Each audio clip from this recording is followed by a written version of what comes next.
परमेश्वर पिता का धन्यवाद करते हैं। आज फिर से एक नया दिन हमारे जीवन में जोड़ा और उसकी महाकरुणा और दया को हम अनुभव करते हैं और उसकी कृपा ही है कि हम आज के दिन को देख पाए। और इसलिए जीवित परमेश्वर का हमको धन्यवाद करना चाहिए, उसकी महिमा करना चाहिए, उसके चरणों में आना चाहिए, उसकी आराधना करना चाहिए। और इस काम के लिए परमेश्वर ने हमें फिर से अवसर दिया आज के दिन में कि हम उसके चरणों में आए और उसकी स्तुति तारीफ करें, उसका धन्यवाद करें। धन्यवाद करते हैं जीवित परमेश्वर का जो सर्वशक्तिमान है, सर्वज्ञानी है, सर्वव्यापी है। वो सारे ब्रह्मांड का रचने वाला, बनाने वाला परमेश्वर है। अद्वैत अनादि परमेश्वर है। ऐसे परमेश्वर की स्तुति महिमा करने का अनुग्रह दिया है परमेश्वर ने। अन्यथा हर मनुष्य परमेश्वर की दृष्टि में पापों के कारण से मरा हुआ है, परंतु उसने हमें जिलाया प्रभु यीशु मसीह के पवित्र बलिदान के कारण से, उसके पवित्र लहू के कारण से, उसके जी उठने के कारण से। और इस कारण से हम उसकी आराधना, उसकी महिमा, उसका धन्यवाद कर सकते हैं। और इसी कारण से हम आज के दिन में एकत्रित हुए हैं यहाँ पर, और इसलिए उस जीवित परमेश्वर का हम धन्यवाद करते हैं। और वैसे ही मैं आप सबों का भी धन्यवाद करता हूँ जो आज के दिन में ऑनलाइन मेरे साथ जुड़ रहे हैं और आगे भी जुड़ते हैं और सुनते हैं परमेश्वर के वचन को। परमेश्वर आज के दिन में हम सबों को अपने पवित्र वचन के द्वारा आशीषित करें, यही हमारी प्रार्थना है, ताकि उस परमेश्वर का प्रेम जो हमारे जीवन में हमने अनुभव किया, उसके प्रेम के स्वाद को हमने चखा, तो हमारे जीवन में और बढ़ता चला जाए और किसी भी प्रकार से हमारे जीवन से वो हटने ना पाए और उसको खोने ना पाए। और इसलिए प्रिय भाइयों बहनों, आप सबों का मैं धन्यवाद करता हूँ। आप सबों को और जय मसीह कहता हूँ, प्रभु में नमस्कार कहता हूँ। आइए प्रार्थना करेंगे ताकि परमेश्वर आज के दिन में हमारी सहायता करेंगे। प्रेमी परमेश्वर पिता, स्वर्ग और पृथ्वी के स्वामी, महाराजा धीराज, अद्वैत अनादि परमेश्वर, हम आपके चरणों में आते हैं आपकी स्तुति करने के लिए, आपका धन्यवाद करने के लिए, और आपकी महिमा तारीफ हम करते हैं क्योंकि आज के दिन को आपने हमारे जीवन में दिखाया, ये अवसर दिया कि हम आपके चरणों में बैठ सकें, आप जीवित परमेश्वर की ओर अपनी दृष्टि उठा सकें और आपकी अद्भुत सहायता को हम अपने जीवन में समझ सकें, मांग सकें। इसलिए प्रेमी परमेश्वर, हम अपने आप को आपके हाथों में सौंप देते हैं आज के दिन में। धन्यवाद करते हैं आज के दिन जितने प्रिय भाई बहन ऑनलाइन जुड़ रहे हैं और भी जुड़ते हैं। प्रभु हर एक की सहायता कीजिए ताकि आपका पवित्र वचन जो आज के दिन के लिए आप हमें देते हैं, उन वचनों के प्रकाश में हम बैठ सकें और बहुत गंभीरता के साथ अपने जीवनों की ओर ध्यान लगा सकें। और इसलिए धन्यवाद करते हैं आपके पवित्र वचन के लिए जिसे आपने हमें दिया है, जो हजारों रुपयों और मोहरों से भी उत्तम है।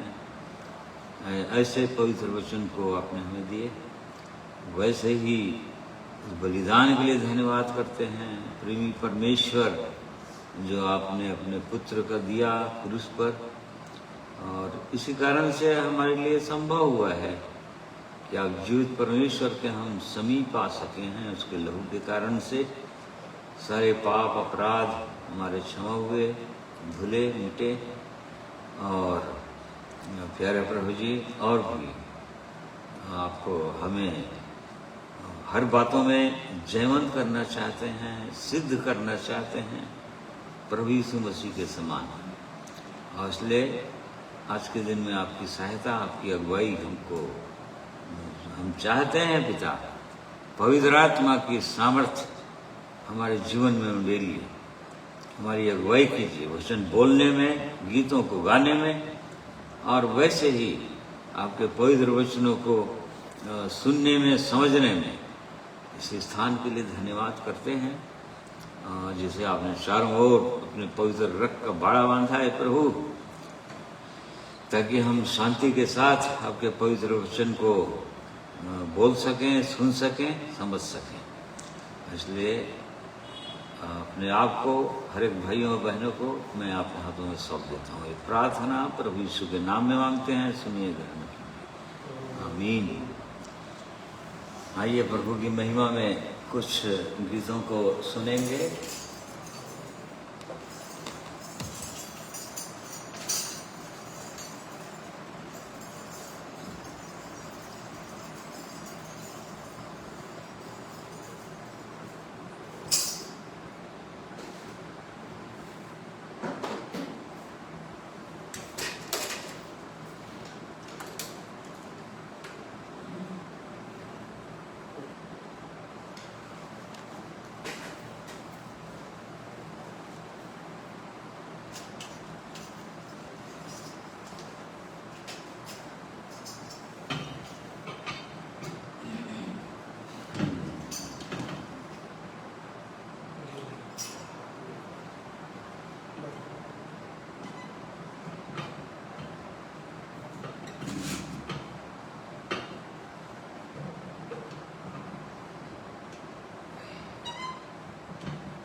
परमेश्वर पिता का धन्यवाद एक बार फिर से इसने अवसर दिया कि हम सब मिल करके प्रभु की महिमा करें। आइए, जो सर्वशक्तिमान परमेश्वर है, महिमा के योग्य परमेश्वर है, इसने आकाश और पृथ्वी और सारे ब्रह्मांड को रचने वाला, एक एक ग्रह उपग्रह सबको रचने वाले परमेश्वर के सामने हम लोग बड़े नम्र और दीन होकर के उसकी महिमा और आराधना करें, क्योंकि उसने मनुष्यों को इसी लिए बनाया कि वो उसकी आराधना और उपासना करें। और वो मनुष्यों को जानता है और चाहता भी है कि उनकी प्रार्थना सुने और उनसे बातचीत करें और उनका स्वयं परमेश्वर हो। आइए प्रभु की महिमा में गाएंगे गीत नंबर 76, महिमा से तू जो भरा हुआ, ज्योति में सदा रहने वाला। महिमा से तू जो भरा हुआ, ज्योति में सदा रहने वाला, मनुष्यों में तूने जन्म लिया, इसे यीशु जग में तू आएगा, आएगा यीशु आएगा, इसे यीशु जग में तू आएगा, मनुष्यों में तूने जन्म लिया, इसे यीशु जग में तू आएगा, भूमि आकाश में समा न सका, मंदिर में तू रह न सका, नम्र होकर धरती में पैदा हुआ, मन में हमारे घर तू बना, घर तू बना, यीशु घर तू बना, मन में हमारे घर तू बना, नम्र होकर धरती में पैदा हुआ, मन में हमारे घर तू बना, में आकर तू ही बसा, लोगों को अपने लिए पिला, अग्नि और बादल में तू ही दिखा, फिर से यीशु अपना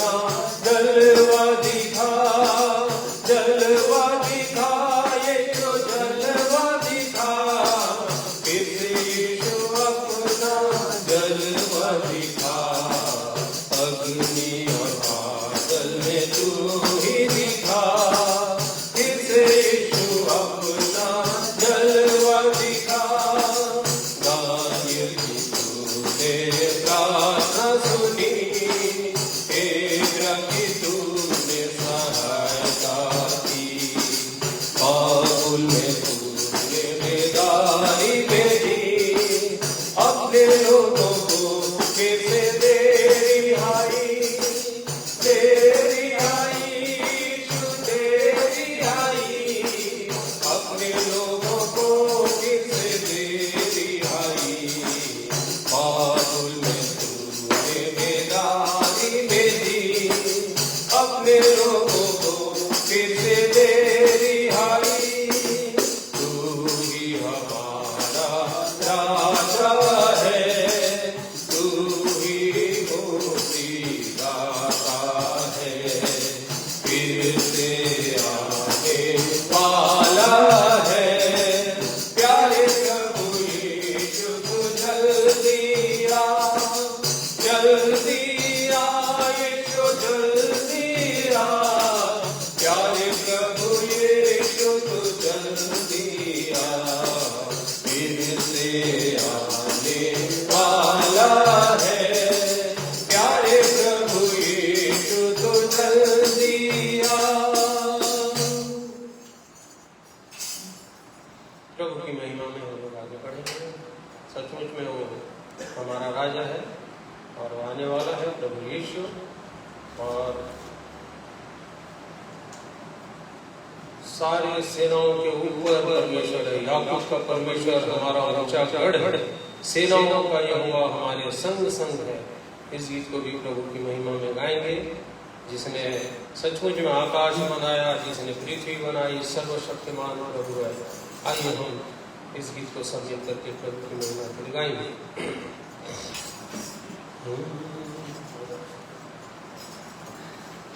128 नंबर का गीत। सेनाओं का यहोवा हमारे संग संग है, याकूब का परमेश्वर हमारा ऊंचा गढ़ है। सेनाओं का यहोवा हमारे संग संग है, याकूब का परमेश्वर हमारा ऊंचा गढ़ है। जिसने आकाश बनाया, जिसने पृथ्वी बनाई, ओ जिसने आकाश बनाया, जिसने पृथ्वी बनाई, जो सर्वशक्तिमान प्रभु है, वो यहोवा हमारे संग संग है। जो सर्वशक्तिमान प्रभु है, वो यहोवा हमारे संग संग है। ओ सेनाओं का यहोवा हमारे संग संग है, याकूब का परमेश्वर हमारा ऊंचा गढ़ है। सेनाओं का यहोवा हमारे संग संग है, याकूब का परमेश्वर हमारा ऊंचा गढ़ है। समुद्र को जिसने डुबाया, जंगल में से मार को निकाला, हो समुद्र को जिसने डुबाया, जंगल में से मार को निकाला, जो वादे को करता है पूरा, वो यहोवा हमारे संग संग है। जो वादे को करता है पूरा, वो यहोवा हमारे संग संग है। ओ सेनाओं का यहोवा हमारे संग संग है, याकूब का परमेश्वर हमारा ऊंचा गढ़ है। सेनाओं का यहोवा हमारे संग संग है, याकूब का परमेश्वर हमारा ऊंचा गढ़ है। लाजर को जिसने जिलाया, जक्कई को जिसने बचाया, ओ लाजर को जिसने जिलाया, जक्कई को जिसने बचाया, जिसके लिए सब संभव, वो यहोवा हमारे संग संग किसके लिए सब है संभव, वो यहोवा हमारे संग संग है। ओ सेनाओं का यहोवा हमारे संग संग है। याकूब का परमेश्वर हमारा ऊंचा गढ़ है। सेनाओं का यहोवा हमारे संग संग है। याकूब का परमेश्वर हमारा ऊंचा गढ़ है। प्रभु की महिमा स्तुति हो। एक वचन के भाग में जाने से पहले प्रभु की महिमा में एक गीत और सुनेंगे।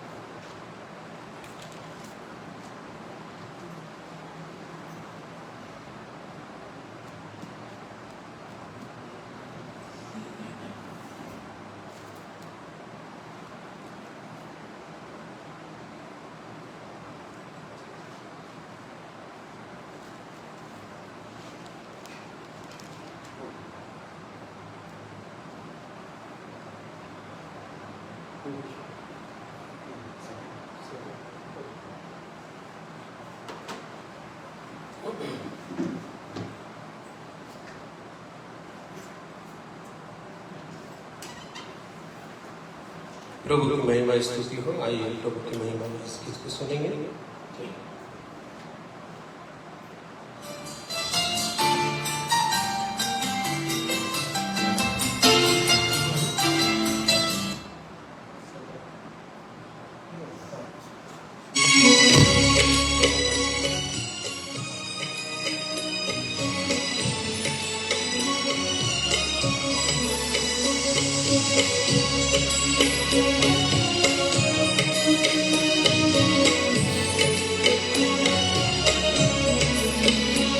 ये दुनिया है एक सपना, जिसे समझ रहा तू अपना।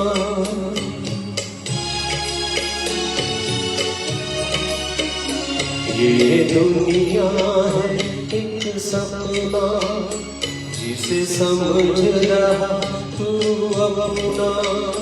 कोई साथ नहीं जाएगा,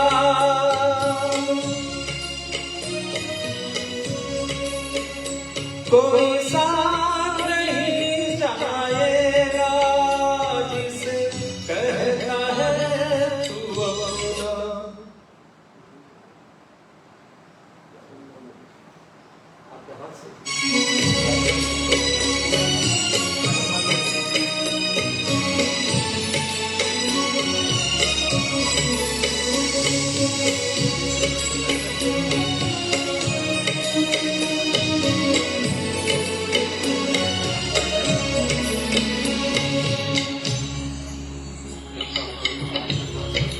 मुझे क्षमा करें, ये कुछ इलेक्ट्रॉनिक सिस्टम में प्रॉब्लम है, इसलिए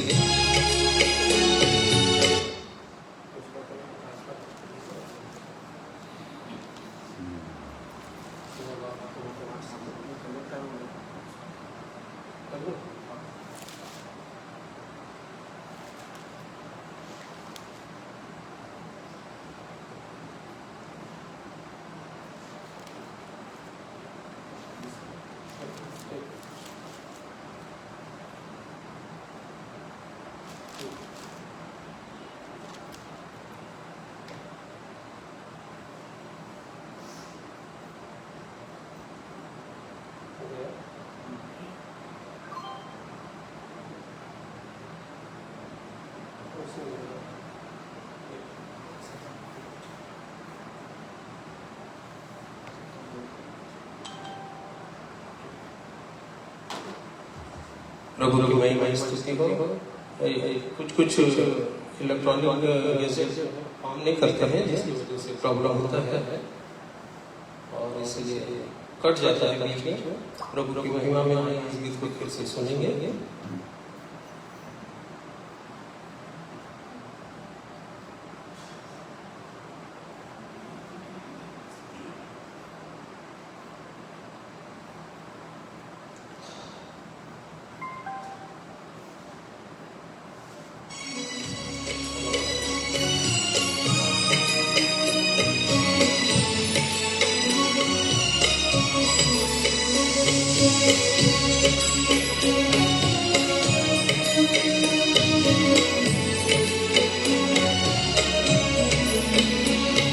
ये दुनिया है एक सपना, जिसे समझ रहा तू अपना।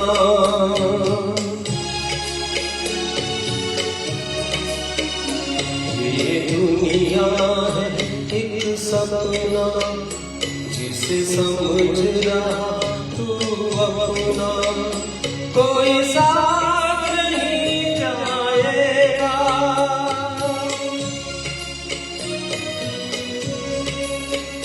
कोई साथ नहीं जाएगा, जिसे कहता है तू अपना।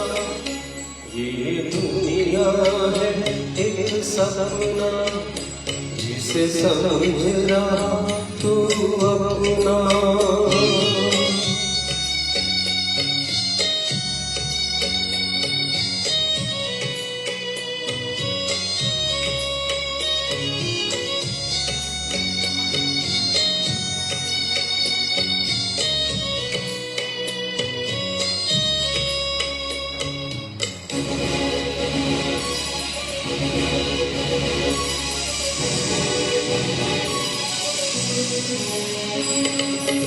तिनका जोड़ के तूने घर ये अपना बनाया।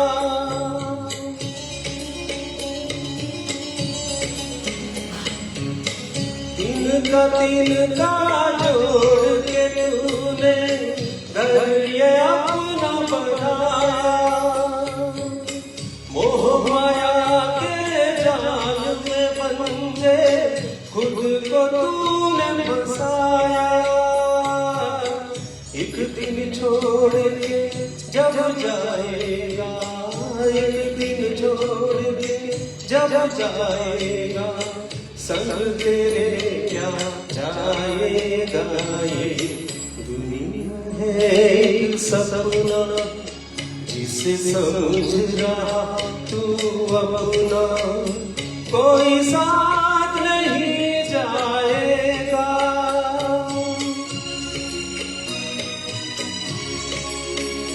कोई साथ नहीं जाएगा, जिसे कहता है तू अपना।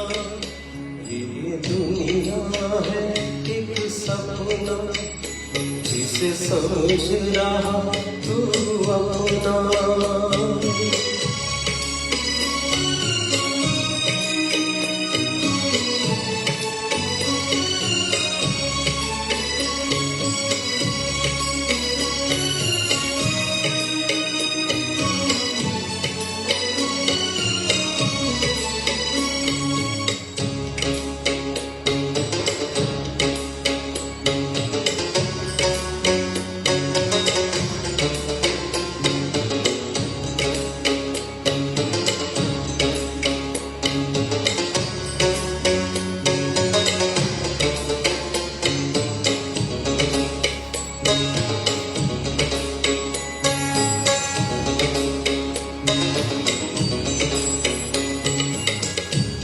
जो कहते तुम प्रीतम हो, तुम हो मेरे प्यारे।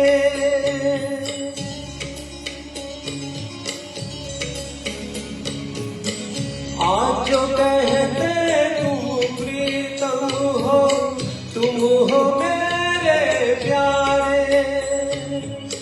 प्राण निकल जब तन से जाए, छोड़ जाएंगे सारे। आंसू की दो बूंदे बहाकर, आंसू की दो बूंदे बहाकर, भूल जाएंगे सारे। दुनिया है एक सपना, जिसे समझ रहा तू अपना। कोई साथ नहीं जाएगा,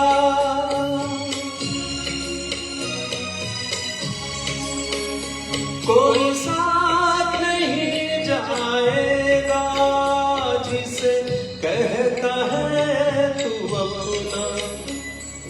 दुनिया है एक सपना, जिसे समझ रहा तू अपना।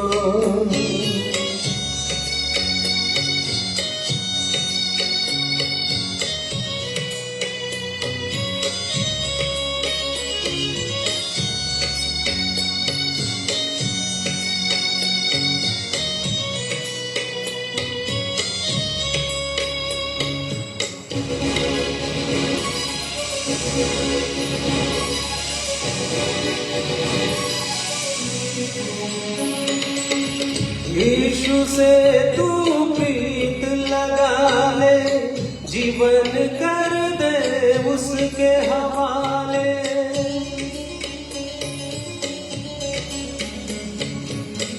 यीशु से तू प्रीत लगा ले, जीवन कर दे उसके हवाले। वो ही तेरा सच्चा साथी, संग में तेरे रहेगा। तेरी भलाई तेरी सेवा, तेरी भलाई तेरी सेवा, संग तेरे जाएगी रे। दुनिया है एक सपना, जिसे समझ रहा तू अपना। कोई साथ नहीं जाएगा,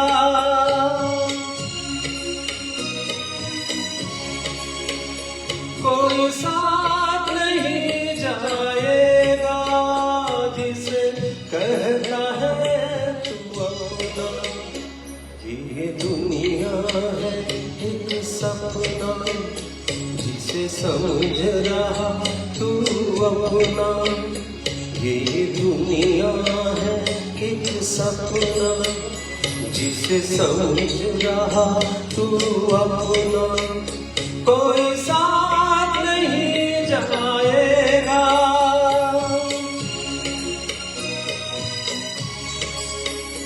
कोई साथ नहीं जाएगा, जिसे कहता है तू अपना। ये दुनिया है एक सपना, जिसे समझ रहा तू अपना। ये दुनिया है एक सपना, जिसे समझ रहा तू अपना। ये दुनिया है एक सपना, जिसे समझ रहा तू अपना।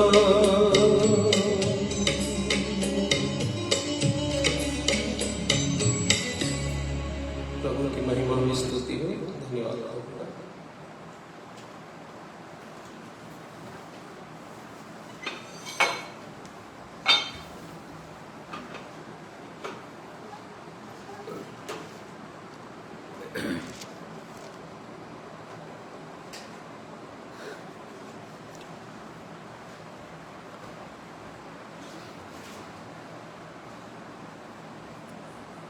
सुंदर गीतों के लिए धन्यवाद करते हैं परमेश्वर का। और सचमुच में ये संसार जब तक हम रहते हैं सपना ही है, और कुछ भी साथ जाने वाला नहीं है। हम कुछ भी ले जाने वाले नहीं हैं यहाँ से। इस संसार की धन संपत्ति, मान प्रतिष्ठा, ये सब जाने वाले नहीं हमारे साथ। परंतु जो कुछ जाने वाला है उसकी हमको चिंता करना चाहिए। वचन में लिखा है कि धन्य हैं वे जो प्रभु में मरते हैं, क्योंकि उनके काम उनके साथ हो लेते हैं। उनके काम मतलब उनकी भलाइयाँ, उनके जीवन की अच्छाइयाँ, उनके जीवन के द्वारा जो लोग आशीषित होते हैं, सुंदर जीवन को पाते हैं, परमेश्वर को जानते हैं, ऐसा जीवन, ऐसे काम वो जाएंगे हमारे साथ। और इसीलिए इन्हीं की चिंता करना है। प्रभु यीशु ने कहा तुम इस पृथ्वी पर धन इकट्ठा नहीं करना, क्योंकि ये कीड़े खा जाएंगे सब, परंतु स्वर्ग में धन इकट्ठा करो, जहां न तो कीड़े न तो काई और न ही कोई ऐसी चीजें। इसलिए हम अवश्य इस संसार में रहते हैं, संसार के लोगों के साथ रहते हैं, टेढ़े हठीले लोगों के बीच में रहते हैं, परंतु हमारा धन जो है स्वर्ग में होना चाहिए। मतलब जो हमने देखा वचन के अनुसार, ये हमारे काम, हमारा ध्यान बस यही रहना चाहिए कि प्रभु आपके साथ मेरा जो भी परिश्रम है जाना चाहिए। आपकी इच्छा में होगा तभी जाएगा, नहीं तो इस बात को भी परमेश्वर अपने वचन में बता दिया है, सब कुछ जल जाएगा, मिट जाएगा, परिश्रम भी खत्म हो जाएगा। तो बहुत सुंदर गीत के लिए धन्यवाद करते हैं परमेश्वर का। और ये गीत जो है हमको सबको जगाता है, जागृत करता है, और भी परमेश्वर ऐसे गीतों के द्वारा, ऐसे वचनों के द्वारा प्रभु हमारी सहायता करते हैं कि हमारे इस संसार में प्रभु यीशु के साथ चलने का उद्देश्य क्या है और क्यों हमको प्रभु यीशु के साथ रहकर हमको चलना है और किन चीजों को इकट्ठा करना है, ताकि हमारे जीवन में किसी प्रकार से और हम खोने ना पाए किसी चीज को। इसलिए आज के दिन के लिए एक वचन आइए देखते हैं।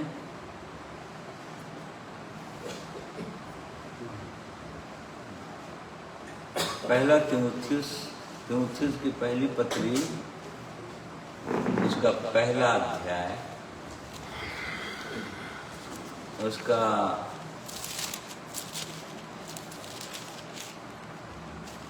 3 पद से 6 पद तक। पहला तीमुथियुस उसका पहला अध्याय, उसका 3 पद से 6वां पद तक परमेश्वर के वचन में इस प्रकार है, जैसे मैंने मकिदुनिया को जाते समय तुझे समझाया था कि इफिसुस में रहकर कुछ लोगों को आज्ञा दे कि अन्य प्रकार की शिक्षा ना दे और उन कहानियों और अनंत वंशावलियों पर मन ना लगाए जिनसे विवाद होते हैं, और परमेश्वर के उस प्रबंध के अनुसार जो विश्वास पर आधारित है, प्रबंध के अनुसार नहीं, प्रबंध के अनुसार नहीं, जो विश्वास पर आधारित है, वैसे ही फिर भी कहता हूँ, आज्ञा का सारांश यह है कि शुद्ध मन और अच्छे विवेक और कपट रहित विश्वास से प्रेम उत्पन्न हो। इनको छोड़कर कितने लोग बकवाद की ओर भटक गए हैं। हाँ, यहाँ पर पौलुस तीमुथियुस को, जिसके विषय में वो कहता है पहले पद में, दूसरे पद में, तीमुथियुस के नाम जो विश्वास में मेरा सच्चा पुत्र है। हाँ, ये सच्चा पुत्र बोलता है तीमुथियुस को पौलुस ने, अर्थात पौलुस के द्वारा वो सुंदर जीवन पाया था, उद्धार का जीवन, और इसलिए वो कहता है कि ये मेरा सच्चा पुत्र है और बहुत ही विश्वास योग्य था ये पौलुस के प्रति भी, परमेश्वर के प्रति, पौलुस के प्रति भी। और इसी कारण से पौलुस बड़े अधिकार के साथ उसको सिखाता था और समझाता था और आज्ञा भी देता था, और इसी कारण से उन आज्ञाओं को तीमुथियुस मानता भी था। बहुत जवान था ये, जवान, इसको बहुत बड़ी जिम्मेदारी दी गई थी। इफिसुस की कलीसिया की रखवाली करता था वो, और लेकिन पौलुस इसको बार बार चिताते रहता था, समझाते रहता था, ताकि किसी भी प्रकार से ये विश्वास में ये खुद न गिरे और दूसरे लोगों के लिए बहुत ही आदर्श ठहरे। बहुत उत्साहित ठहरे, बहुतों को इंकरेज कर सके।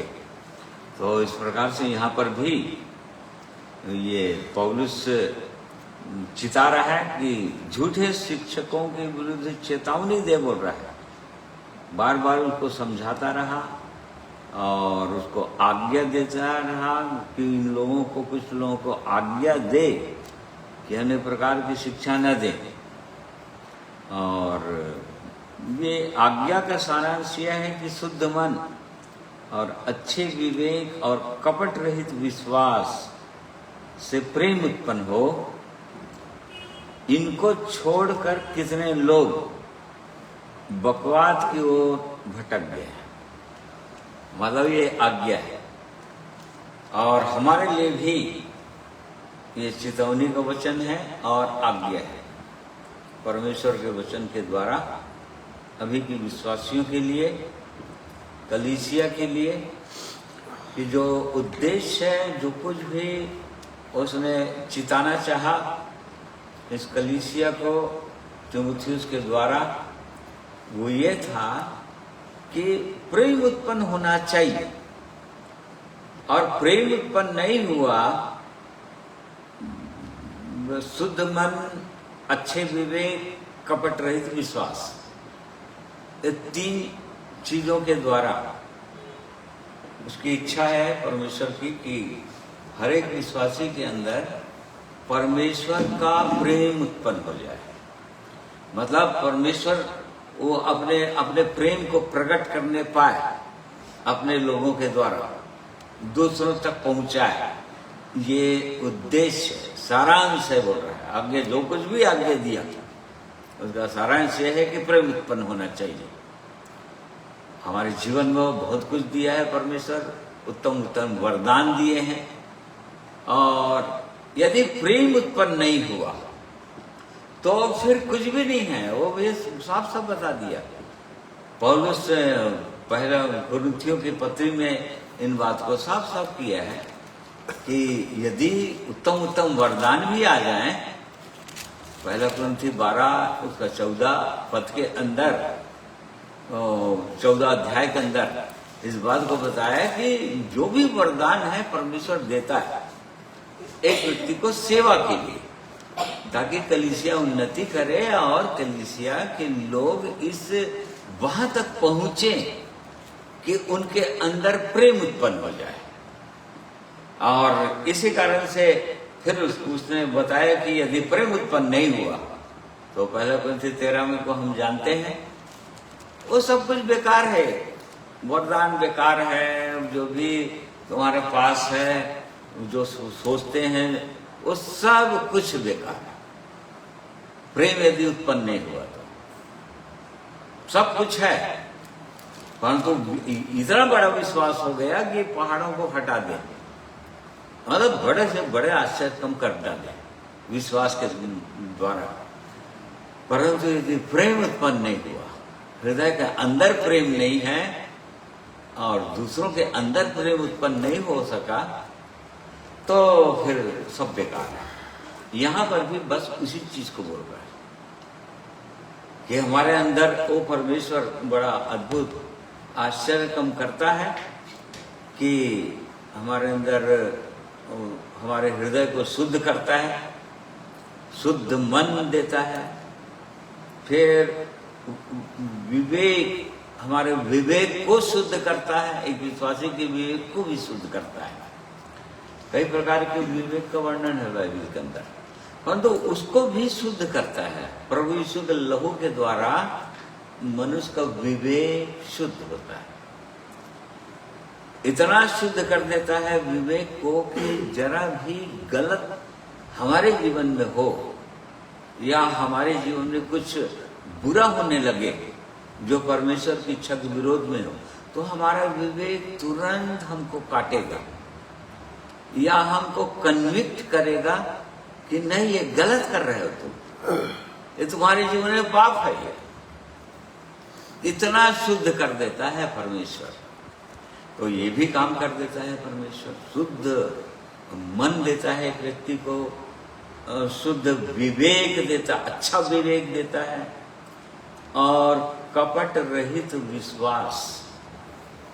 विश्वास तो सब लोग करते हैं, परंतु कपट रहित विश्वास, कपट के साथ विश्वास होता है मनुष्य के अंदर। विश्वास भी करता है तो उसके अंदर कपट है, पूरा पूरा विश्वास नहीं करता परमेश्वर पर, पूरा पूरा भरोसा नहीं कर पाता उस पर। तो यहाँ पर तीमुथियुस को पौलुस प्रेरित उसको बहुत विश्वास योग्य अपना जन समझकर आज्ञा दिया है, और आज हमको भी वो परमेश्वर ऐसे समझते हैं अपने लोगों को कि हम भी उसके प्रति विश्वास योग्य ठहरे, और जो भी शिक्षाएं हमको मिली हैं या मिलती हैं उसको हम ग्रहण करें। और इन सब चीजों का यदि आज के दिन में हम एक इस पद को हम जोड़ देना चाहिए, छठवें पद को। इनको छोड़कर कितने लोग बकवाद की ओर भटक गए, इस वचन को हम आज जोड़ देंगे। परमेश्वर ने सुंदर जीवन हमको दिया है, हमारे पास यह अनुभव है। हर एक विश्वासी के अंदर ये अनुभव है जिनको प्रभु यीशु ने बुलाया, अपने वचन के द्वारा, सुसमाचार के द्वारा, पवित्र आत्मा के द्वारा कायल किया, उनके पापों को दिखाया, उनको तोड़ा और प्रभु यीशु के लहू के द्वारा शुद्ध कर दिया, पवित्र आत्मा के द्वारा और शुद्ध कर दिया और पवित्र करते जा रहा है। ऐसे लोगों को बोल रहा है, जो लोग जिनके जीवन में ऐसा सुंदर जीवन आ चुका है, ऐसे लोगों को बोल रहा है यहाँ पर। और तीमुथियुस को ये समझा रहा है कि ऐसा चिता देना, परमेश्वर के लोग जो सुंदर जीवन पाए हुए हैं, जिनके बीच में तू सेवा कर रहा है, उनको तो अवश्य चिता देना और ये आज्ञा देना बोला कि उनके अंदर प्रेम उत्पन्न इनके द्वारा, और नहीं तो विश्वास करते हुए भी और बहुत सारी चीजों को जानते हुए भी वो लोग बकवाद की ओर भटक जाते हैं, मतलब व्यर्थ बातों की ओर। बकवाद मतलब व्यर्थ बातें, व्यर्थ बातों की ओर पर ध्यान लगाकर विश्वास से भटक जाते हैं। इस बात को यहाँ पर चिताना चाहा है, इसलिए तो उनको ये आज्ञा दे कि यदि प्रेम की ओर ध्यान देंगे, अपने जीवन की ओर ध्यान देंगे कि परमेश्वर का प्रेम मेरे अंदर आ रहा है कि नहीं, आपस में हमारा प्रेम बढ़ रहा है कि नहीं, एक विश्वासी के दूसरे विश्वासी के द्वारा हमारा फेलोशिप एकदम सही है कि नहीं, यदि इस पर ध्यान देता रहेगा कोई विश्वासी, तो फिर भटकने के चांसेस नहीं रहेंगे। फिर झूठी शिक्षाओं को भी समझ जाएंगे, ये झूठी शिक्षा है, मतलब इसके द्वारा प्रेम उत्पन्न नहीं हो रहा है, या परमेश्वर की इच्छा जो होना चाहिए वो नहीं हो पा रहा है, जो परमेश्वर की योजना है हमारे लिए, एक मनुष्य के लिए, एक विश्वासी के लिए, वो पूरा नहीं हो रहा है। इन बात को एक विश्वासी समझने लग जाएगा और तब फिर वो चौकसी करने लगेगा, और नहीं तो भटकाव होगा। इनको छोड़कर बकवाद को भटक गया। बहुत से लोग भटक जाते हैं क्योंकि इन सब चीजों को ध्यान नहीं देते, उन शिक्षाओं की ओर, झूठी शिक्षाओं की ओर, झूठे शिक्षकों की ओर ध्यान नहीं देते, मतलब उनकी बातों को पर विश्वास कर लेते हैं, या चौकसी नहीं करते, उनकी बातों को परखते नहीं। इस कारण से भटकाव होगा। कई चीजों के कारण से भटकाव लिखा है बाइबल के अंदर, पर वो भटक जाते हैं लिखा है। इसी का 18 और 19 पद भी पढ़ो। हे पुत्र तीमुथियुस, उस भविष्यवाणियों के अनुसार जो पहले तेरे विषय में की गई थी, मैं यह आज्ञा सौंपता हूँ कि तू उनके अनुसार अच्छी लड़ाई को लड़ते रहे और विश्वास और उस अच्छे विवेक को थामे रहे जिसे दूर करने के कारण कितनों का विश्वास रूपी जहाज डूब गया। उन्हीं में से हुमिनियुस और सिकंदर है जिन्हें मैंने शैतान को सौंप दिया है कि वे परमेश्वर की निंदा करना ना सीखे। हाँ देखो, यहाँ पर भी लिख रहा है, बार बार उसको चिता रहा है।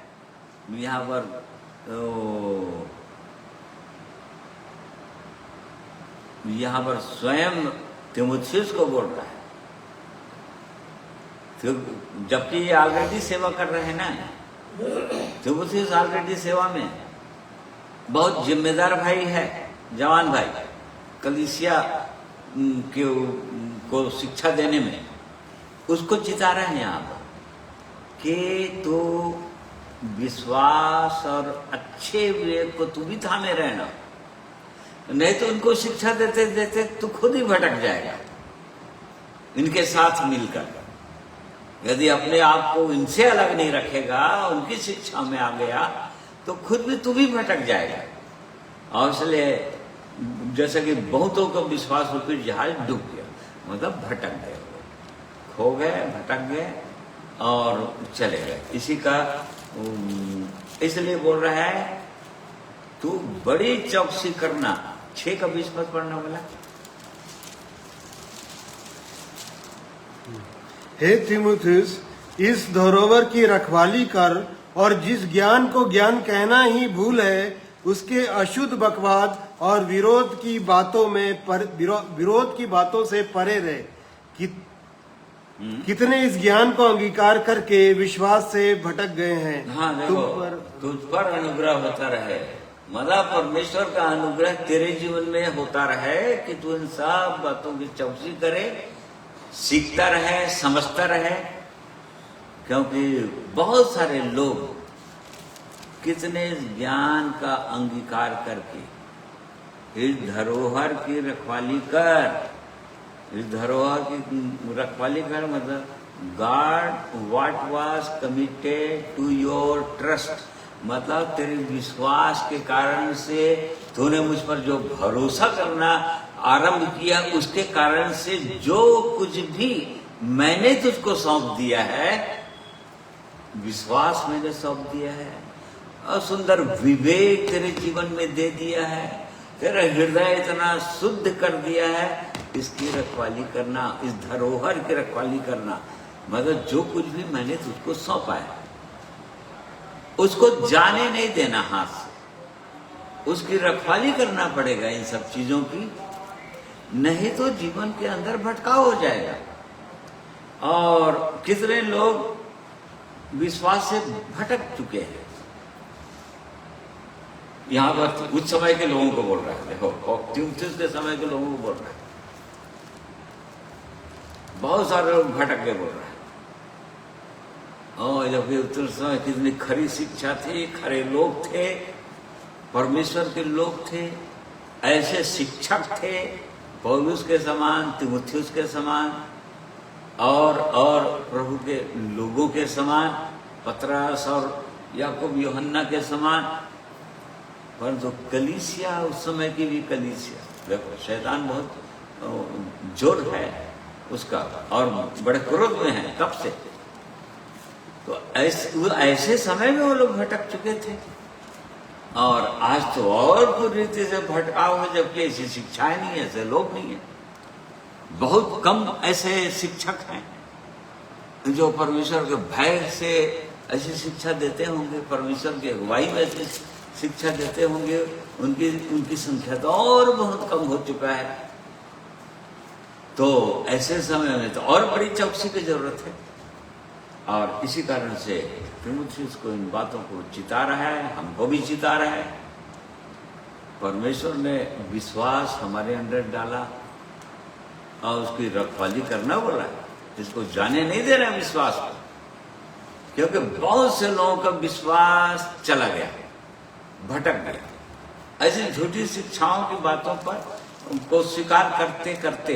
4था अध्याय इसी का,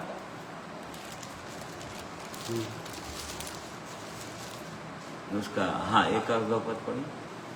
परंतु आत्मा स्पष्टता से कहता है कि आने वाले समयों में कितने लोग भरमाने वाली आत्माओं और दुष्ट आत्माओं की शिक्षाओं पर मन लगाकर विश्वास से बहक जाएंगे। हाँ, बहुत जने बहुत लोग हैं इस संसार में भरमाने वाली आत्माओं, दुष्ट आत्माओं की शिक्षाओं, मतलब शैतान इतना जोरों से काम कर रहा है भरमाने के लिए।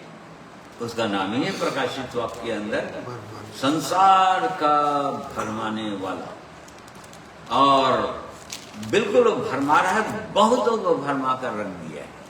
उस समय के लोगों को भरमा रहा था और इस कारण से उस समय के लोगों को चिताया जा रहा था। और अंतिम समय में, अंतिम समय के विषय में लिखा है, परंतु आत्मा स्पष्टता से कहता है कि आने वाले समयों में, मतलब और एकदम अंतिम समयों की भविष्यवाणी है ये। अंतिम समयों में शैतान जो है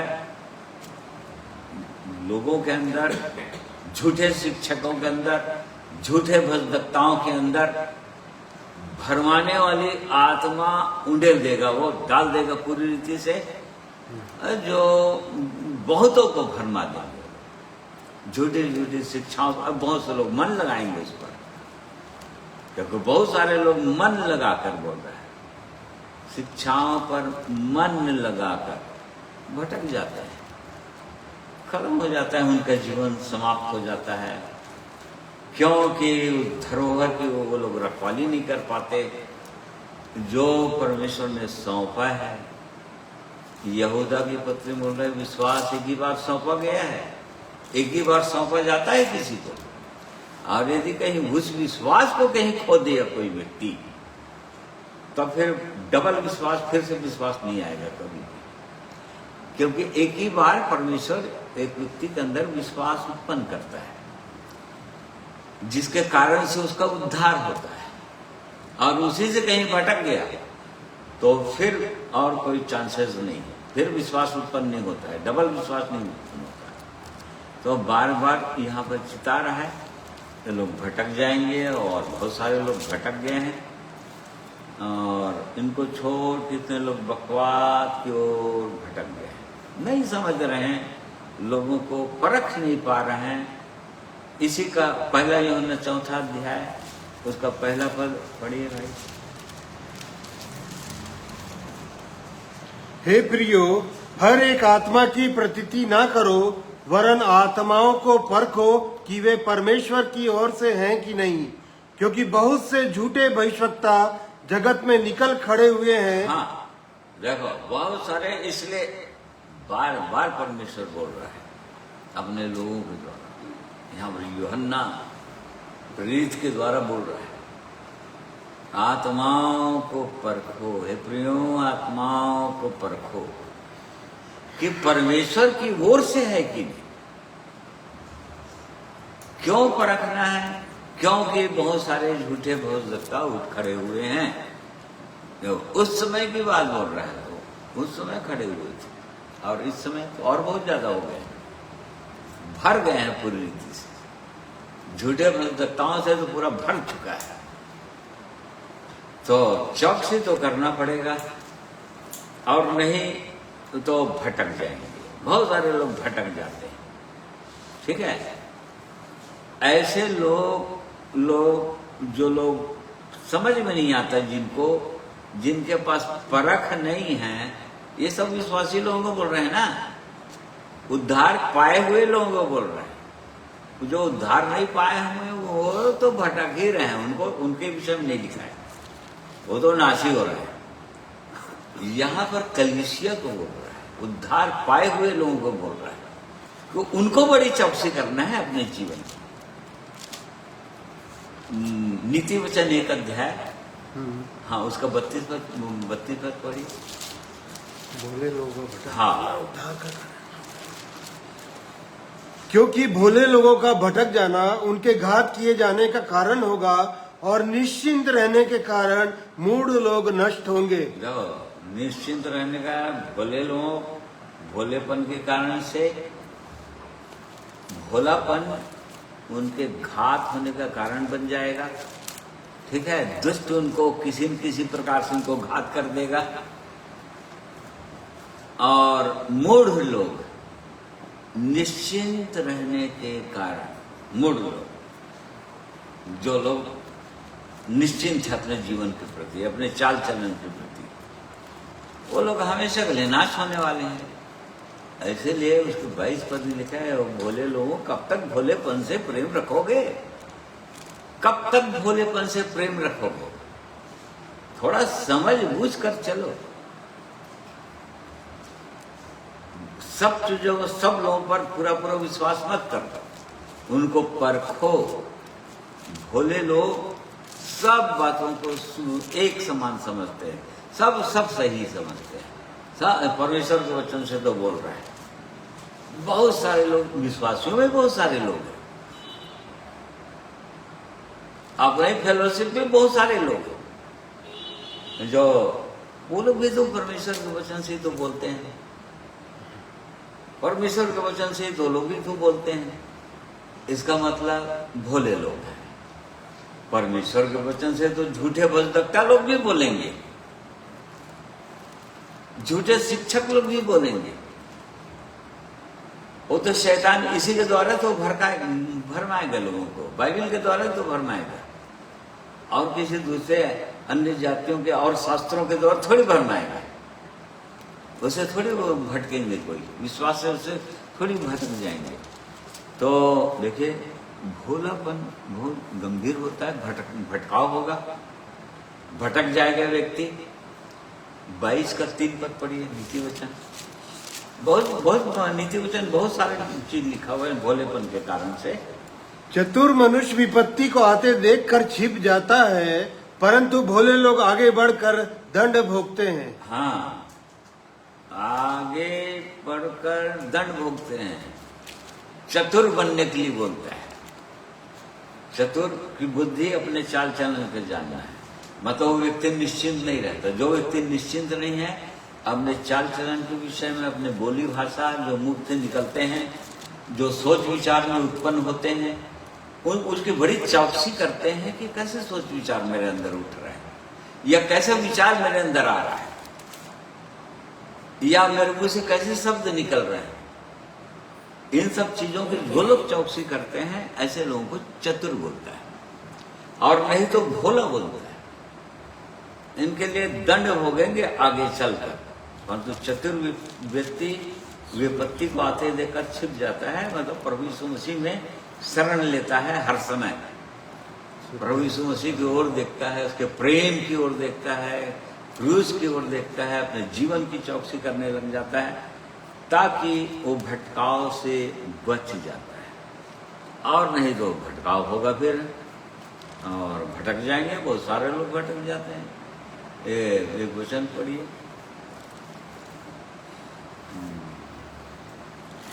दूसरा पतरस, दूसरा अध्याय, उसका 15 पद पढ़िए, 15 और 16 पद। वे सीधे मार्ग को छोड़कर भटक गए हैं और बायोर के पुत्र बिलाम के मार्ग पर हो लिए हैं, जिसने अधर्म की मजदूरी को प्रिय जाना, पर उसके अपराध के विषय में उलाहना दिया गया। यहाँ तक कि आबोल गधी ने मनुष्य की बोली से उस भजभक्ता को उसके बावलेपन से रोका। हाँ, देखो, वे सीधे मार्ग को छोड़कर, मतलब पहले सीधे मार्ग में थे, उनके विषय में लिखा हुआ है, जो बहुत ही सुंदर जीवन पाए हुए थे। उसी के ऊपर में सब लिखा हुआ, बाद में भी लिखा हुआ, जो बहुत ही सुंदर जीवन था, जिनका एकदम सीधे मार्ग में थे। उस मार्ग में थे जो जीवन का मार्ग था, जो स्वर्ग की ओर ले जा रहा था, क्रूस का मार्ग था, परंतु सीधे मार्ग से भटक गए, सीधे मार्ग से भटक गए। क्यों भटके? इसलिए कि वो लोग चौकसी नहीं की अपने जीवन, उन्होंने मन की चौकसी नहीं किया, अपने विश्वास की रखवाली नहीं किया। किसी भी कोई भी कुछ बोल रहे हैं, उन पर विश्वास कर लिया, उन पर भरोसा कर लिया। रखवाली नहीं किया अपने जीवन की, चौकसी नहीं किया, और इस कारण से वो भटकाव आ जाएगा। सीधे मार्ग को छोड़कर भटक गए और किसके मार्ग में आ गए? और बयोर के पुत्र बिलाम के मार्ग पर हो लिए हैं। हाँ, बिलाम के मार्ग में आ गए। बिलाम के मार्ग हम जानते हैं इस बात को, लालच आ गया था उसको, मजदूरी के लिए लालच। और दूसरा प्रकाशित 2:14 पढ़, फिर उसके बाद गिनती में है। पर मुझे तेरे विरुद्ध कुछ बातें कहनी है, क्योंकि तेरे यहाँ कुछ ऐसे हैं जो बिलाम की शिक्षा को मानते हैं, जिसने बालाक को इसराइलियों के आगे ठोकर का कारण रखना सिखाया कि वे मूर्तियों पर चढ़ाई गई वस्तुएं खाएं और वे विचार करें। हाँ देखो, मतलब बिलाम के मार्ग पर खुल गया, बिलाम की शिक्षाओं को ग्रहण कर लिए, जिसने मजदूरी के लिए लालच किया, उसके अंदर रुपये का लोभ आया, धन संपत्ति का लोभ आया, और ऐसा लोभ आया कि परमेश्वर के ही लोगों को श्राप देने के लिए निकल पड़ा। परमेश्वर के लोगों को श्राप देने लगा। गिनती वो 22 अध्याय में दिया हुआ है, 22, 23, 24 पद में अध्याय में दिया हुआ है। वो परमेश्वर के लोग जो कि पहले से आशीषित लोग हैं, परमेश्वर ने कहा कि नहीं, उनको कोई श्राप दे नहीं सकता, वो ऑलरेडी आशीषित हैं वो लोग। उनको कोई श्राप देगा तो खुद ही श्रापित होएगा वो। और चूंकि बिलाम के अंदर ये था, उनको श्राप देने के लिए निकला था, यद्यपि वो श्राप दे नहीं पाया, क्योंकि परमेश्वर ने उसको उसकी बोली भाषा को चेंज कर दिया, परंतु देना तो श्राप चाह रहा था वो। इसी कारण से स्वयं श्रापित हो गया। उसकी हृदय की इच्छा थी, पैसे के लिए, रुपये की लोभ के कारण से परमेश्वर के लोगों को श्राप देना चाह रहा था। इसी कारण से वो खुद ही श्रापित हो गया और हमेशा के लिए विनाश में चला गया। तो बहुत सारे लोग हैं जो सीधे मार्ग में हैं, बहुत सुंदर जीवन है जिनका, और बहुत सुंदर जीवन में कुछ समयों तक चलते भी हैं, कुछ सालों तक चलते हैं कई लोग, परंतु उसके बाद उस मार्ग से भटक जाते हैं। कहीं न कहीं उनके अंदर लोभ आ जाता है, रुपये का लोभ आ जाता है, और वहां से भटकाव हो जाता है, भटक जाएंगे। पहला तीमुथियुस 6 अध्याय उसका 9वां पद भी पढ़िए।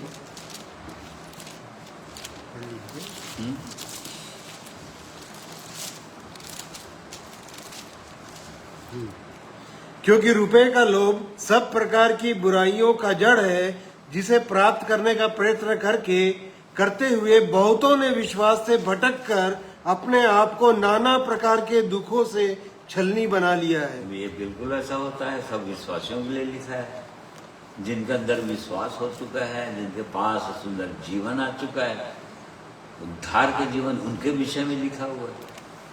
फिर बाद में उनके अंदर रुपये का लोभ आ जाता है, लालच आ जाता है, और तब फिर जहाँ यहाँ पर लिख दिया है रुपये का लोभ आया, मतलब हर प्रकार की बुराइयां उसके जीवन में आ जाएगा। फिर और दूसरी बुराइयां भी उसके जीवन में होगा, फिर उसके जीवन में झूठ आ जाएगा, उसके जीवन में चोरी आ जाएगा, और अन्य अन्य पाप उसके जीवन में आ जाएंगे, और ऐसा करके वो विश्वास से भटक जाते हैं, भटकाव आ गए, क्योंकि उन्होंने चौकसी नहीं किया। अब विश्वास यहां तक नहीं पहुंचा पाए कि परमेश्वर का प्रेम मेरे अंदर आ रहा है कि नहीं, इसकी चौकसी उन्होंने नहीं किया, परंतु वो विश्वास और दूसरी ओर फेर दिया उनको। शैतान जो है उनके विश्वास को टर्न कर दिया पूरी रीति से, रुपये की ओर ला दिया। बाकी वो सेवा भी करते रहते हैं, सेवा बड़ी बड़ी सेवा करते रहते हैं, परंतु रुपये का लोभ आ जाता है उनके अंदर, लालच आ जाता है, फिर हर प्रकार का गलत काम करने लग जाते हैं रुपये के लिए, क्योंकि लालच आ गया, रुपया चाहिए ही चाहिए, और इस कारण से उनके अंदर भटकाव आ जाता है, भटक जाते हैं। क्यों उन्होंने विश्वास को छोड़ दिया, रखवाली नहीं किया। मन जो शुद्ध किया था परमेश्वर, अनर्थ विचार, कई प्रकार के विचार आने लग गए उनके मन के अंदर। मन अशुद्ध होने लगा, धीरे धीरे धीरे धीरे धीरे इकट्ठा होता चला गया और विवेक मरता चला गया। विवेक मर जाता है फिर मनुष्य का, फिर से विवेक की गवाही खराब होने लग जाता है, क्योंकि विवेक की आवाज को एक विश्वासी सुनना छोड़ देता है, धीरे धीरे धीरे धीरे सुनना छोड़ देता है। आरंभ में चूंकि एकदम शुद्ध विवेक रहता है, एकदम तुरंत एक जरा तिनका भी गलत आया तो उसको समझ में आता है कि गलत हुआ मेरे जीवन में, परंतु तो धीरे धीरे विवेक की आवाज को सुनना छोड़ दें और उसके बाद धीरे धीरे विवेक डीम होता होता गया, मर जाता है। तो उसकी भी रखवाली नहीं किया उसने, विवेक की थामा नहीं। तिमुथियुस को बोला था अच्छे विवेक को थाम के रखना, विश्वास और अच्छे विवेक एकदम थाम कर रखना, नहीं तो भटक जाएगा तू भी। यदि थाम कर नहीं रखा तो तेरे अंदर भी कहीं लोभ आया जीवन में तो ऐसा वो चिता रहा है, अपने लोगों को बार बार चिताते जा रहा है। और तिमुथियुस को चिताया, हमको भी चिता रहा है, क्योंकि इनको छोड़कर कितने लोग बकवाद की ओर भटक गए। एक वचन और एक दो वचन और मिलती वचन एक है, जानते हैं इस बात को, 19 अध्याय उसका 27 पद।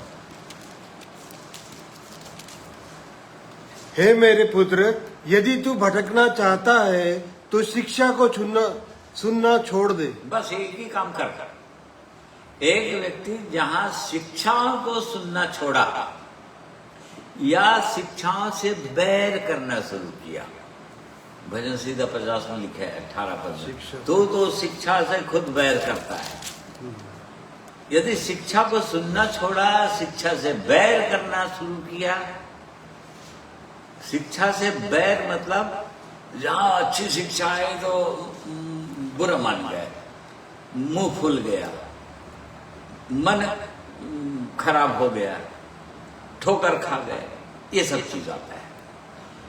तो यहां पर लिखा है मेरे पुत्र, यदि तू भटकना चाहता है तो कुछ करना नहीं है, शिक्षा को सुनना छोड़ दे, भटक जाएगा। मतलब परमेश्वर के वचन की शिक्षाओं को सुनना कितना कान, इसलिए बार बार वचन में लिखा हुआ है कान दिए रहना, अपने कान लगा कर रखना कि वो परमेश्वर मुझसे क्या बातें करेगा, क्या बोलना क्या चाहता है। जब हम परमेश्वर को वचन को पढ़ते हैं तो वचन के द्वारा क्या दिखाना चाह रहा है परमेश्वर मुझसे क्या बोलना चाह रहा है, किन चीजों की मुझको चौकसी करने के लिए बोल रहा है, या कुछ चीज मेरे अंदर है जिसको निकालने के लिए बोल रहा है।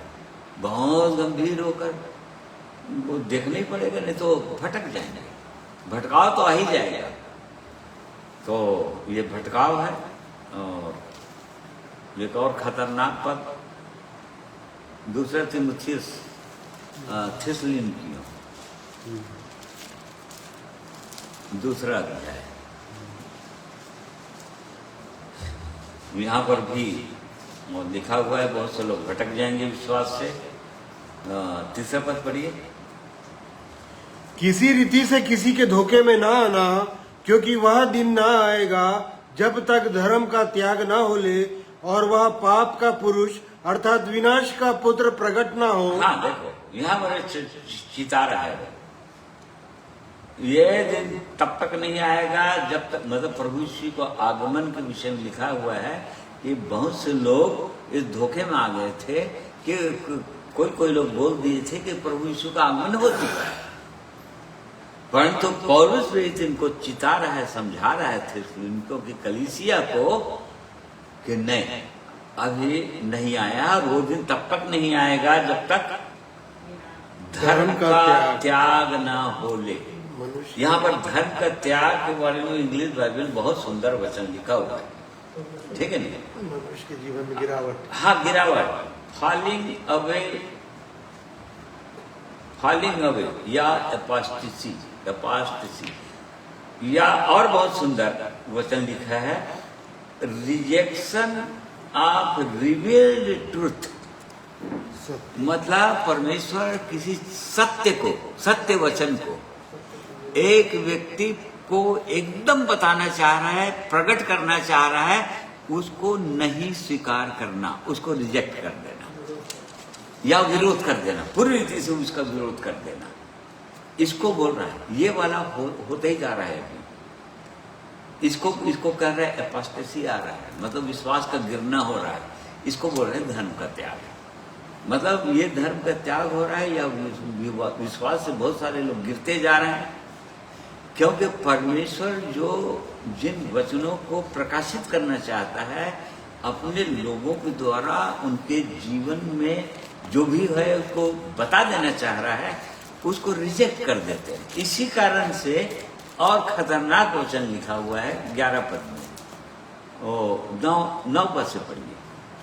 उस अधर्मी का आना शैतान के कार्य के अनुसार सब प्रकार की झूठी सामर्थ और चिन्ह और अद्भुत काम के साथ और नाश होने वालों के लिए अधर्म के सब प्रकार के धोखे के साथ होगा, क्योंकि उन्होंने सत्य से प्रेम नहीं किया जिससे उनका उद्धार होता। इसी कारण परमेश्वर उनमें एक भटका देने वाली सामर्थ को भेजेगा कि वे झूठ की प्रतीति करें। हाँ, झूठ की प्रतीति करें। देखो ये मतलब यहाँ पर लिखा है, कौन भेजेगा भटका देने वाली आत्मा? इसी कारण परमेश्वर उनमें एक भटका देने वाली सामर्थ को भेज देगा। मतलब स्वयं परमेश्वर भटका देगा लोगों को, मतलब भटकाने वाली सामर्थ उनके अंदर भेज देगा ताकि वो लोग झूठ पर विश्वास करते रहे।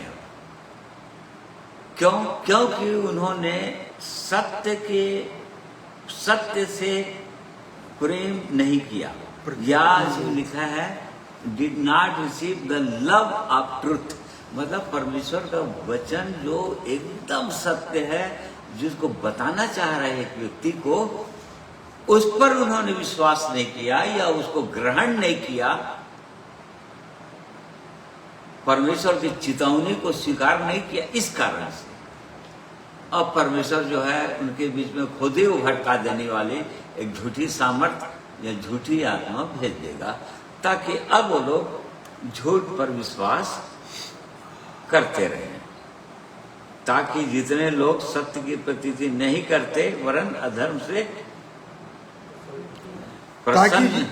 ताकि जितने लोग सत्य की प्रतीति नहीं करते वरन अधर्म से प्रसन्न होते हैं, वे सब दंड पाएं। हाँ, वे सब दंड पाएं। देखो परमेश्वर आखिरी में ये काम कर देता है, ये वाला काम कर देगा। यदि कोई बार बार परमेश्वर जो वचन जो बोला जा रहा है और जो वाकई में सत्य वचन है, उसके जीवन को दिखाना चाह रहा है, यदि उसको स्वीकार नहीं किए तो वे परमेश्वर उनको छोड़ देता है, उल्टा उनके अंदर झूठी सामर्थ भेज देता है, झूठी आत्मा डाल देगा। अब विश्वास करते रहो, तुम झूठ पर विश्वास करते रहो, और उसके बाद हमेशा के लिए दंड के भागीदार हो जाओ।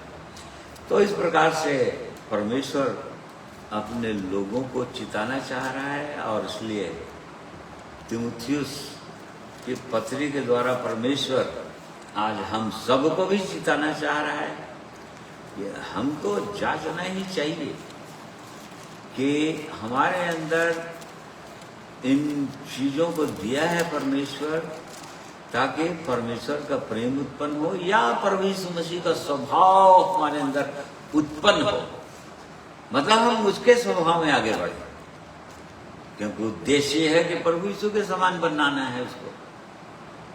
हमारी आशा ही है कि उस दिन हम नहीं जानते कि क्या होंगे, परंतु उसको वैसे ही देखेंगे जैसा वो है और हम उसी के समान। तो पढ़िए दूसरा। हे प्रियो, अब हम परमेश्वर की संतान हैं और अभी तक यह प्रकट नहीं हुआ कि हम क्या कुछ होंगे। इतना जानते हैं कि जब वह प्रकट होगा तो हम उसके समान होंगे, क्योंकि उसको वैसा ही देखेंगे जैसा वह है। हाँ, ये परमेश्वर का उद्देश्य है एक विश्वासी के लिए, जिसको अंधकार से निकालकर प्रकाश में लाता है, जिनके पापों को क्षमा करता है, शुद्ध करता है, प्रभु यीशु के लहू से धो डालता है, दंड को समाप्त करता है। उसका उद्देश्य यही है कि प्रभु यीशु मसीह के समान बने, क्योंकि उसके समान ही हम हो जाएंगे। लिखा रहेगा जब जो लोग स्वर्ग जाएंगे वो लोग उसके समान हो जाएंगे, उसको वैसे ही देखेंगे। तो यदि ऐसा है, भटकना नहीं है किसी भी प्रकार से, तो निश्चित रूप से इन चीजों को थाम कर रखना पड़ेगा, क्योंकि तीमुथियुस को पौलुस ने कहा, इनको छोड़कर कितने लोग बकवाद की ओर भटक गए। इनको छोड़ दिया, उन्होंने विश्वास को छोड़ दिया, वो विश्वास जो परमेश्वर ने दिया था, और इधर उधर की बातों पर विश्वास करने लग गए। फिर शुद्ध मन उनका अशुद्ध हो गया। शुद्ध मन की उन्होंने चिंता नहीं किया, चौकसी नहीं किया। मन में और कई प्रकार के विचार आने लगे, इकट्ठा होने लगा, और वैसे ही अच्छे कपट रहित विश्वास को भी उन्होंने छोड़ दिया, और इस कारण से वो भटक जाते हैं लोग। भटकाव आ जाएगा जीवन में। बहुत लोग भटक गए, इसको नई चौकसी किए, मन की नई चौकसी किए, संसार की ओर देखने लगे। बहुतों के विषय में लिखा है 233 एक अध्याय, और उसका 4 अध्याय का दोस्तों नहीं एक अध्याय। हाँ, अच्छा 4 का 10। हाँ, पढ़िए। क्योंकि देमास ने इस संसार को प्रिय जानकर मुझे छोड़ दिया है और थिस्सलुनीकों को चला गया है। देखो, बहुत से लोग छोड़ दिए, मुझे छोड़कर चला गया बोल रहा है पौलुस, बोल रहे हैं यहाँ पर। संसार उनको प्रिय लगने लग गया। 15 हाँ, हाँ, पढ़िए वाला।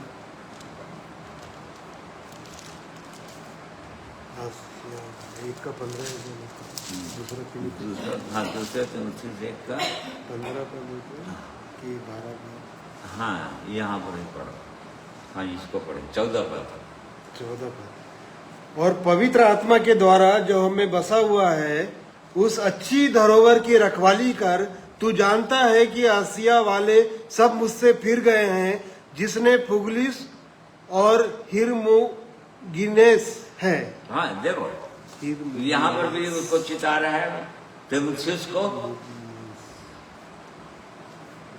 कि तू अच्छे धरोहर की रखवाली कर। मतलब जो कुछ भी तुझको सौंपा गया है, परमेश्वर की ओर से जो दिया गया है, स्वर्गीय वरदान दिया गया है, उसकी अच्छे से रखवाली करना।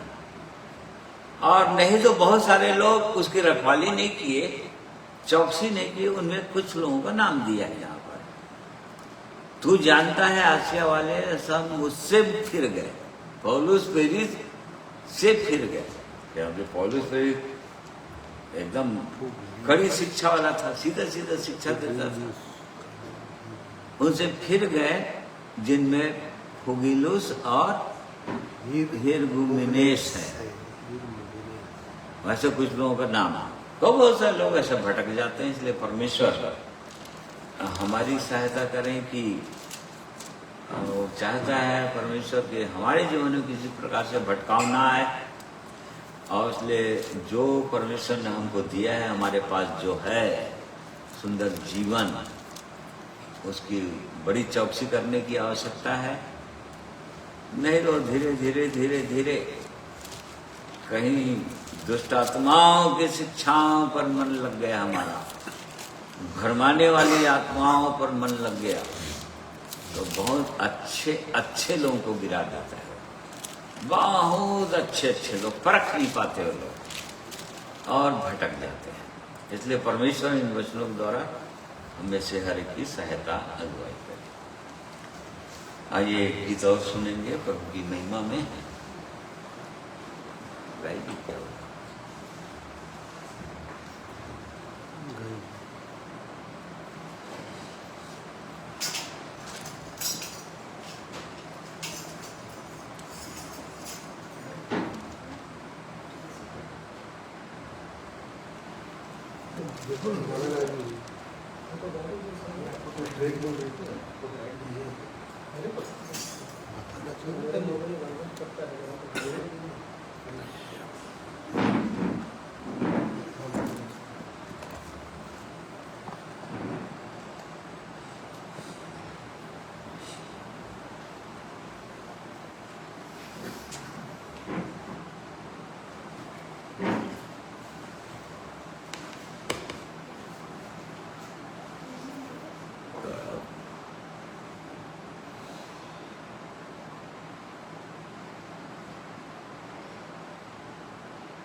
परमेश्वर का हम धन्यवाद करते हैं उसके महान प्रेम के लिए, उसके दया और उसके अनुग्रह के लिए, उसकी नई सृष्टि के लिए जो मनुष्य को बोलता है बना रहा है, नई सृष्टि जो उसकी महिमा करते हैं और कर सकते हैं।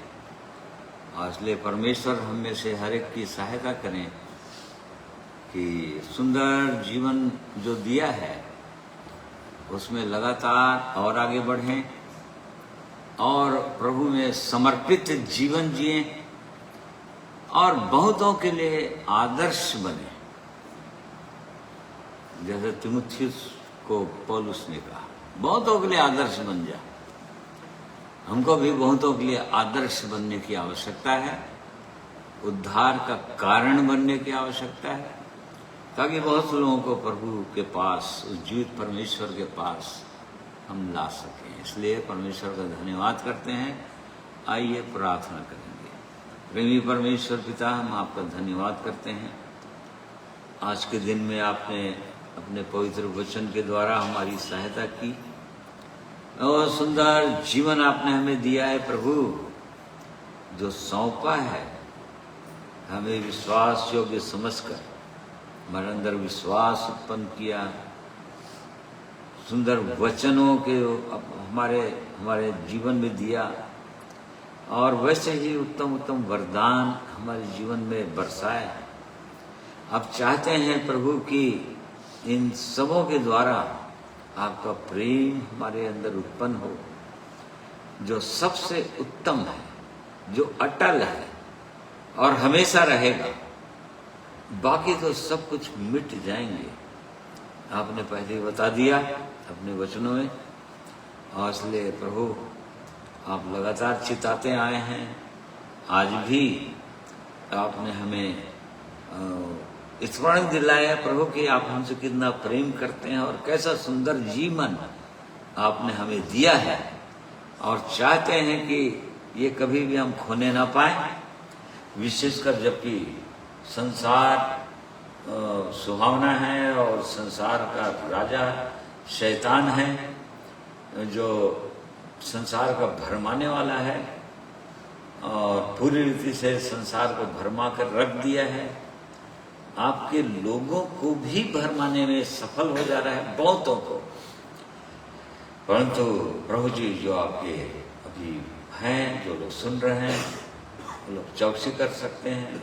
हमें चौकसी करना है अपने जीवन की कि कहीं हम भी उसके भरमाने में ना आ जाएं और विश्वास से बहक न जाएं, भटक न जाएं, भटकाव किसी प्रकार से हमारे जीवन में ना आने पाए।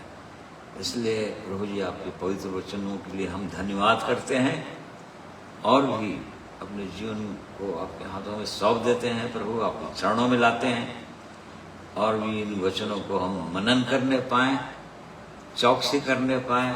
हम में से हर एक की सहायता अगुवाई कीजिए। हर एक भाइयों और बहनों को मैं आपके हाथों में सौंप देता हूँ। प्रार्थना को प्रभु यीशु के नाम में मांगते हैं, सुनिए, ग्रहण कीजिए। आमीन। परमेश्वर का हम धन्यवाद करते हैं। आज के दिन में अब तक उसने हमारी सहायता की, सुंदर गीतों को सुनने में, गाने में, और वैसे ही अपने पवित्र वचनों के द्वारा उसने आज के दिन में भी हमारी सहायता किया कि हम उसके वचन के अनुसार अपने जीवन को जांचें, देखें और जो सुंदर जीवन उसने हमको दिया है उसको संभाल कर रखने पाए। और इसलिए परमेश्वर हम में से हर एक की सहायता अगुवाई करे।